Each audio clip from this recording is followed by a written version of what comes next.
दर्शकों से अनुरोध है कि शो के समय फोटोग्राफी और वीडियोग्राफी न करें, मोबाइल को बंद रखें। निकलते समय टिकट का चश्मा लेकर एक पंक्ति से निकलें। टिकट देख कर ही चश्मा लिया जाएगा। धन्यवाद।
कल्पना कीजिए कि आप हैं ये अंतरिक्ष यात्री, एक एस्टेरॉयड पर सवार, धरती से लाखों किलोमीटर दूर अंतरिक्ष में अनियंत्रित उड़े जा रहे हैं।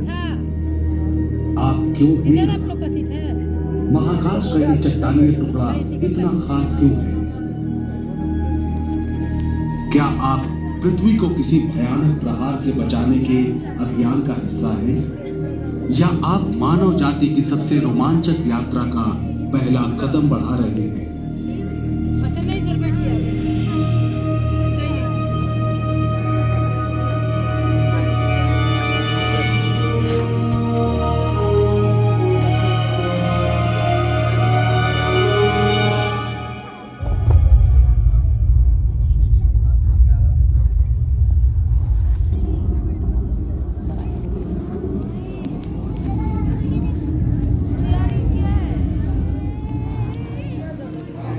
साढ़े 6 करोड़ वर्ष पहले की बात।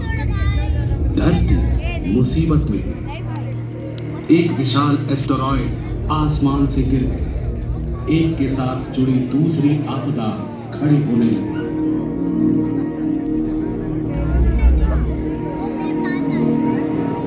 पौधों और प्राणियों की बहुत सी प्रजातियां विलुप्त हो जाएंगी। डायनासोर का राज खत्म होने वाला है।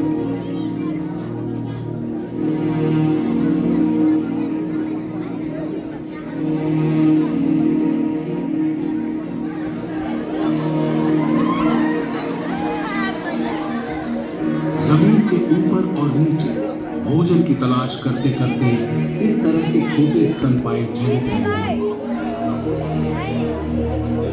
डायनासोरों का कम होना यानी संसाधनों के लिए प्रतियोगिता भी कम। ये नन्हे जीव हलेंगे उड़ेंगे। एस्टेरॉयड के ऐसे प्रलयकारी विस्फोट से उभर कर पृथ्वी फिर स्वस्थ हो गई। करोड़ों सालों तक स्तनपायी नई प्रजातियों में विकसित होंगे। विकास करते करते बन जाएंगे संपूर्ण मानव।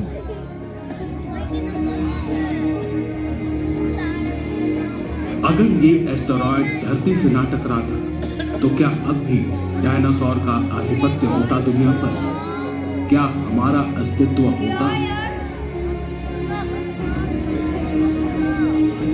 आज हमारी मौजूदगी हर जगह है और धरती पर हमारे अस्तित्व का अधिकांश हमारे नियंत्रण में है।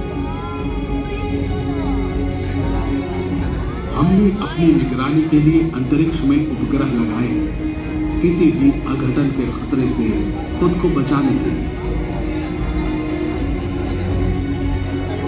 लेकिन हम आज भी आशंकाओं की चपेट में हैं। हमें खतरा है एस्टेरॉयड से, बीच बीच में जिनकी मौजूदगी के संकेत हमें मिलते हैं। कुछ अरसा पहले ही 20 मीटर का एक ब्लू व्हेल जितना लंबा एस्टेरॉयड तेजी से हमारे उपग्रह के पास से गुजरा।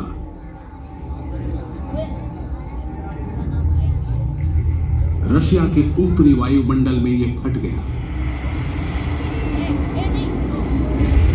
बहुत से लोगों ने इस विस्फोट को सुना और महसूस किया।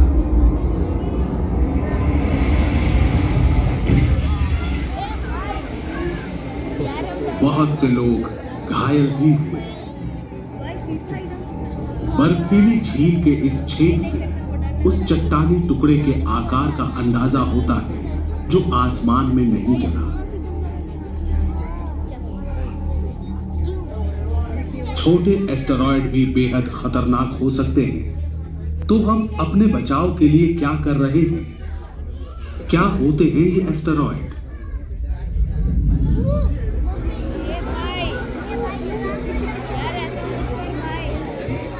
आज से 4.5 अरब साल पहले जब हमारा सौर मंडल बना, उस वक्त जो चट्टानी टुकड़े किसी ग्रह या उपग्रह से नहीं जुड़ पाए, वो सूरज के इर्द गिर्द भटकते रहे।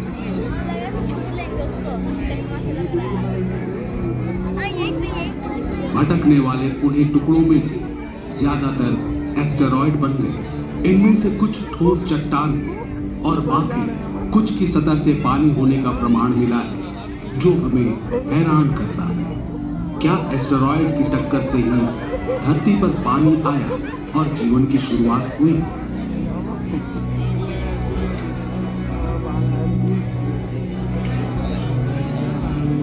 ये छोटे कंकर से लेकर विशाल चट्टान के आकार के हो सकते हैं। हमारे चंद्रमा का 1/4 भी। हमने सबसे विशाल एस्टेरॉयड को ढूंढ निकाला है। ये पृथ्वी से टकराव के रास्ते में नहीं आता, लेकिन इस जैसे छोटे एस्टेरॉयड से हमें ज्यादा खतरा है। फुटबॉल के मैदान से भी छोटे, इन्हें खोजना कठिन है, लेकिन हम ढूंढ रहे हैं।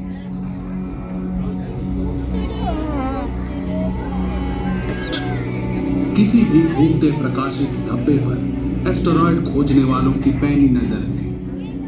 इस काम में सिर्फ धरती के टेलीस्कोप नहीं लगे, बल्कि हमारे अंतरिक्ष में भी टेलीस्कोप लगे हैं, ताकि हमें दूर तक और अधिक साफ दिख सके।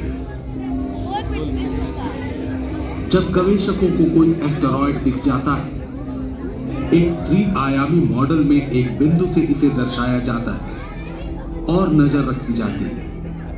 ये बताता है कि क्या यह धरती के इतना करीब आएगा कि हम इस पर गौर करें। हम कई दशकों से एस्टेरॉयड पर नजर रख रहे हैं। आज हम जानते हैं कि इनकी संख्या करोड़ों में।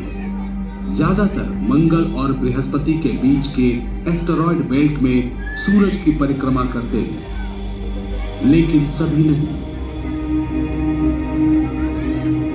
कभी कभी कोई एस्टेरॉयड घूमते हुए इस विशाल गैसीय ग्रह के पास चला आता है। बृहस्पति का शक्तिशाली गुरुत्वाकर्षण इसे खींचकर बेल्ट से बाहर कर देता है, जैसे कोई विशाल गुलेल हो।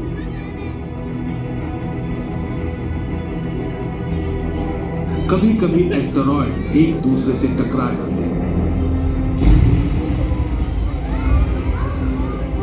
हर दिशा में फैल जाते हैं चक्कर काटते चट्टानी टुकड़े।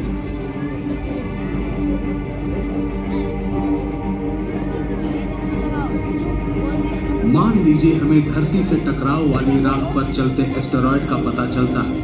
उम्मीद है कि समय रहते इसे देख लिया जाए और ये अनेकों वर्ष दूर होगा। हमें बचाव करने के लिए उपयुक्त समय मिलेगा। लेकिन एक एस्टेरॉयड को सच में समझने के लिए हमें और भी गौर से देखने की जरूरत है।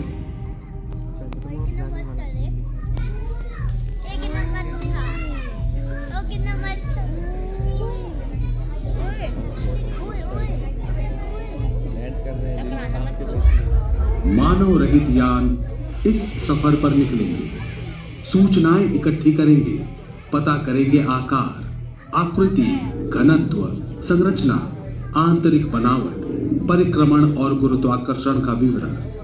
इससे हम जानेंगे कि आगे क्या करना है। सारे विचार ड्राइंग बोर्ड पर हैं। इनमें से 3 हैं। ये है इंपैक्टर। इसे एस्टेरॉयड पर नियंत्रित और निश्चित समय पर प्रहार करने के लिए डिजाइन किया गया है।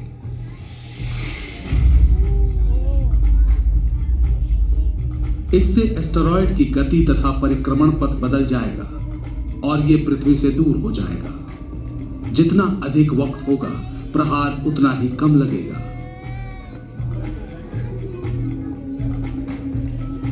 यदि कम से कम 1 दशक का समय है, हम एस्टेरॉयड के पास से बड़ा अंतरिक्ष यान उड़ाते हैं। इस यान का हल्का सा गुरुत्वाकर्षण इसे अपने मौजूदा रास्ते से हटाने के लिए काफी होगा, ताकि यह पृथ्वी से ना टकराए। और यदि सारे प्रयास असफल रहे और वक्त ही खिलाफ हो, तो एक खतरनाक उपाय ध्वंस कर देगा इसे।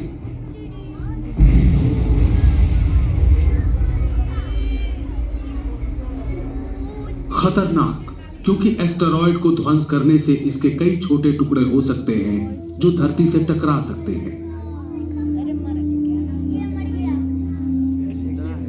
लेकिन आप क्यों हैं यहां? एस्टेरॉयड के संभावित चोट से रक्षा करने के लिए तो नहीं, क्योंकि ये काम तो मशीनों का है, इंसानों का नहीं। यदि आप यहां हैं, तो वजह है कि आप एक एडवेंचर का हिस्सा हैं।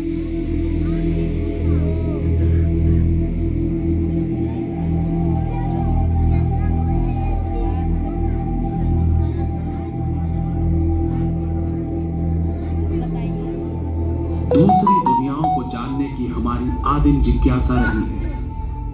ये हमें ले आई थी चांद पर। आज ये हमें ले चली सौर मंडल के पार। अपने ग्रह से परे जीवन खोजने की जिज्ञासा लिए हमने पहचानी दुनियाओं की सैर की, अनुमान किया कि वहां पानी है।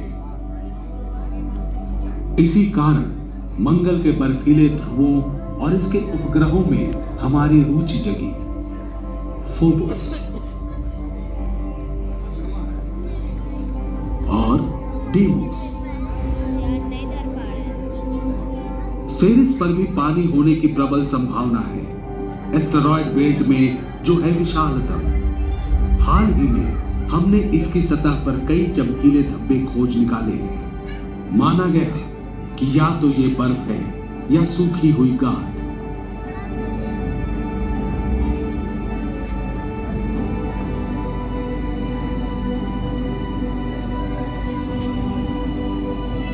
पानी का एक और विशाल संग्रह बृहस्पति के एक उपग्रह यूरोपा पर है।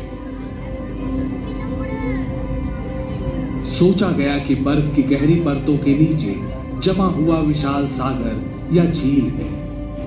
किसे मालूम वहां कैसा जीवन पल रहा है। हालांकि यूरोपा तक पहुंचने में 3 साल लग सकते हैं और मंगल तक पहुंचने में महज 7 महीने। अभी तक तो ये सफर एक तरफा है। हम वापस घर नहीं आ सकते। अंतरिक्ष में यात्रियों को भेजने के लिए बहुत सारा ईंधन चाहिए, क्योंकि पृथ्वी का गुरुत्वाकर्षण हमें वापस धरती पर खींचता है।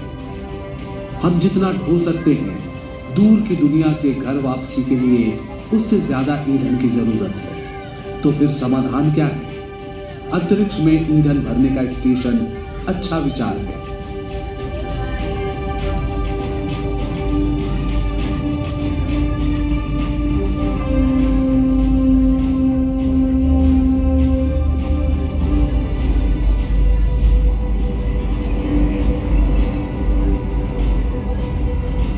लेकिन एक ऐसे छोटे या बड़े स्टेशन के लिए भी पहले धरती से ही ईंधन ले जाना पड़ेगा।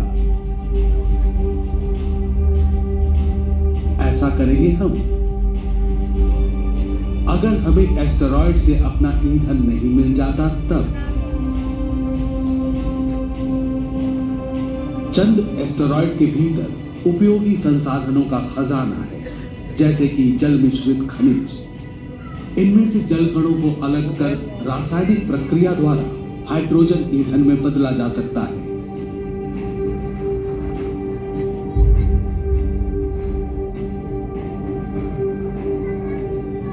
हम इनमें से सांस लेने के लिए ऑक्सीजन और पीने के लिए पानी भी निकाल सकते हैं।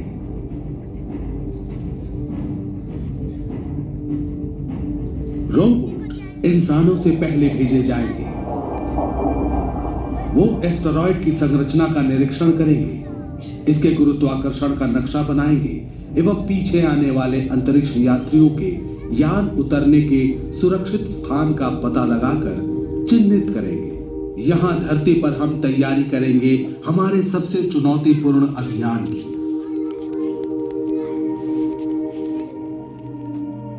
इंसान अभी तक चंद्रमा तक की दूरी ही तय कर पाया है। इसकी मोहक तस्वीर कई बार धोखे में डालती है। सांस लेने को हवा नहीं, तापमान का चरम उतार चढ़ाव ये निवास योग्य नहीं है।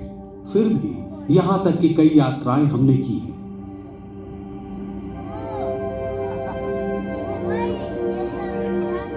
हम पृथ्वी के निचले परिक्रमण पथ तक भी पहुंचे हैं। यहां स्पेस वॉक का अनुभव कितना रोचक हो।